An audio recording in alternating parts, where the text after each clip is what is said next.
Pitram we can define a valid status duration and then receive alerts in the form of delays when a particular task or a status exceeds that duration that we've set.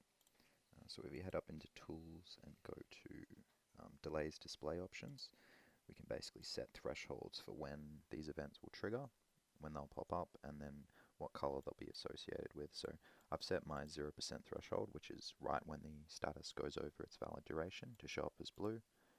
Following that at 25% yellow, and then at 50% we get red. Basically this lets us rank how serious the status duration violation is and determine our action based on that.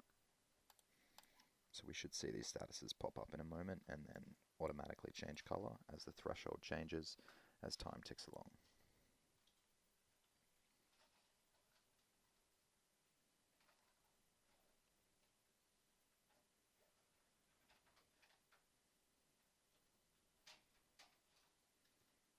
So now you can see we have blue, and that should tip over to yellow in a few seconds, and then finally finish by ticking over into red, which is kind of a critical alert effectively.